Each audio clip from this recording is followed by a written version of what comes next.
So that's where we went with it. So at that point, we had a report. And then what's come out of it? So what have been the successes and where are the frustrations and so on. So I think one very important thing that's come out of it is just, having this authoritative document. So in Bristol now, you've got an acceptance that this, that peak oil is an issue. I wouldn't say that every person, but there's a broad acceptance now across these organisations that this is an issue. So it's not somebody's theory, that's out there that we don't need to worry about, and it's not something that geologists have to worry about. It's like, here's something, it's serious, it's a political issue, we've got this document, let's do something with that.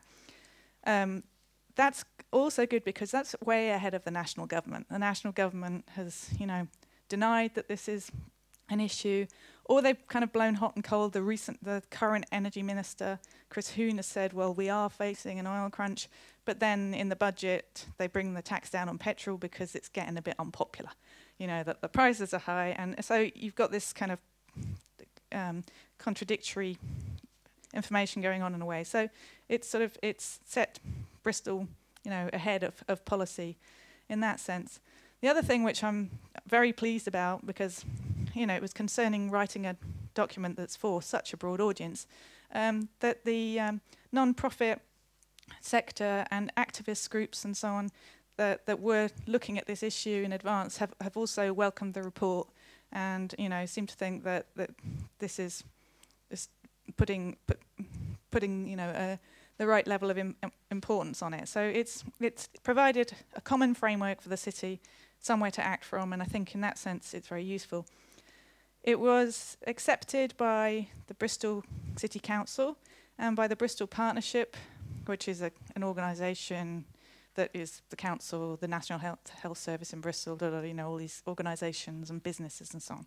So they've all accepted it, so that's good. The council then, in February 2010, adopted a climate change and energy security framework, which specifically mentioned the peak oil report and implementing its recommendations. And that aims to achieve a 40% reduction in carbon by 2020, and that's a 30% reduction in energy use. So whether they'll meet those targets is a different thing entirely, but this is, a good sort of start. There's various follow-up measures that they're now pursuing to do with getting investment for a much broader rollout of insulation measures to help people, insulate their houses, to get renewable energy projects going in the city. They're looking at combined heat and power projects and so on. There's also a new fund that's been put together, which is called the Bristol Community Energy Catalyst Fund. That's just come into being, and that is for community groups that want to create energy companies of their own. So, get together, get some roofs to put solar on or whatever, and they get some money just to help them with that startup where they're doing the feasibility studies and that kind of stuff. So there's some money for that. There's also a move going on at the moment. The council has what's called an eco-impact checklist, which when there's a major project that's above a certain spend in the city, they have to use this checklist to make sure that it's meeting certain environmental criteria, and they're going to add peak oil as a criteria to that. So there's quite a bit going on at that level. The transport side, Bristol got chosen, it got some money through an award in at the end of 2007 to become the UK's first cycle city. And if you look at the kind of geography of Bristol, it's a little bit surprising because it's kind of hilly. It doesn't naturally lend itself. That's not a hilly bit, but but the project is to double the amount of cyclists in Bristol. So really trying to get, new people out onto their bikes, not just improve things for the people that would cycle anyway. So that's a big project. I'm told that there's a walking strategy which is being put together. So that's, really making improving things for people so that it's easier to walk. You know, what stops people from walking? Why do they drive when they could walk? That kind of thing. And there's some legislation that they're working on to make more funding available for car clubs, for expanding the car clubs across the city, because that's something that's, I think, proved quite successful in reducing car journeys. I'll talk a bit more in the frustrations about transport as well. On the food side, one of the things the report sort of pointed out was that there's no real body that's responsible for food in the city, and that's not untypical. I need to speed up, I think. But now in March, a food policy council was put together. So it's not something that has executive power, but it's a multi-stakeholder group, and they're going to be looking at how to make the food system in Bristol more sustainable. And the Green Capital Momentum Group and the National Health Service recently funded a report, which was a spin-off from this report, called Who Feeds Bristol? And that's created like a baseline for, this is how the food system looks now, these are some vulnerabilities, this is what we can do. So there's work going on in that respect as well. There's also an awful lot of grassroots initiatives which are going on to reduce speed limits, to set up community-supported agriculture projects. There's Bristol Green Doors, which is all about insulation, opening, so people will open their house up if they've had some insulation done once a year under certain conditions, and show people can come and look around and talk to people that have actually had work done, and that's a sort of a community-led initiative. There's a Bristol Energy Cooperative, which is meeting tonight to talk about putting together an energy company.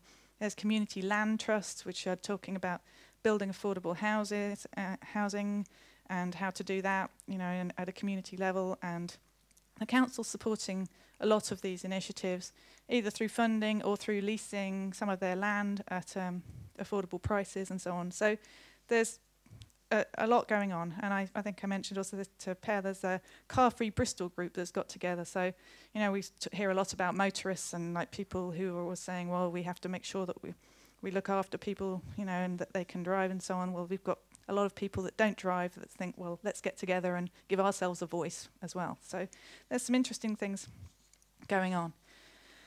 On the frustration side, I think as far as public awareness raising going, there's so much more to do. We're only just at the very beginning. We did have a peak oil exhibit when the report came out, and we had what we called a peak oil family fun day, which we thought was kind of a contradiction in terms, but the idea was to have some entertainments for children and then make their parents worried about peak oil.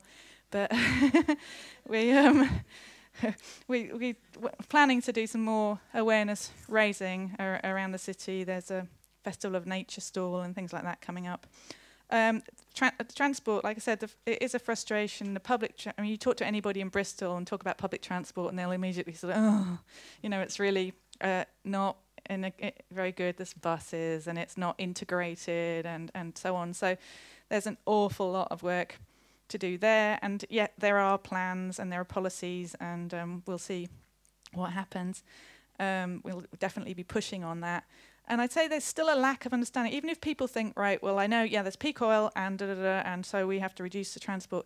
I think there's a lack of understanding between the economic, you know, how the economic limits come in. If you haven't got the same amount of energy that you had to use, that the economy, you know, that has an effect on the economy. I went to speak to a group of civil engineers, and their job is building highways. That's what they do. And they all sat there, and I thought, oh yeah, this is a real problem. This is a problem. I wonder, how will I get to work? And you're like, I think you've got a bigger problem than that, but there we go. So there's, I think the public sector organisations, they're so far been slow to engage, and that's partly because there are such big cuts going on in the UK at the moment in health service and police and all that kind of stuff. So the cuts from the economic crisis are definitely making it difficult for people to focus on anything else. So that's certainly a challenge for us as well. So lastly, I thought, like, you know, should I try and give a few words of advice, if I may, without knowing Stockholm obviously nearly as well as you do. I think one really good thing is to set a strong initial framework that can really get broad acceptance across a large group of people, and that'll avoid this becoming a political football. I mean, you don't want this to become a political issue. It's like, you know, it's geology, it's you know, physics, as you say, and really this is just about, all right, let's say what happens here, and then let's get on and do something about it. If you can get cross-sector engagement and really look, that'll allow you to perhaps get opportunities for systematic change to meet common goals. And I think that's something we're still struggling with, which is just, you know, you can, if you just look at transport, then you can think, well, we can make a change here, we can make a change there. If you look at transport with the people who use transport, then you're much more likely to find out where you don't need to travel, where you could change things, where you can overlap and remove journeys. So I think there's that, you know, how do you do that? Really bring people together rather than putting everything in its box. And then the last one would be look for ways to inspire people, and that's what this picture's about. It's a bit not great quality, but this one at the bottom, well, they're both the same street, and it's in a report for Buenaventura in California. And what I like about it is the idea that you make people look at something completely differently. So because we tend to think things are the way they are because they have to be like that. And this is all about thinking change is possible. So thank you very much.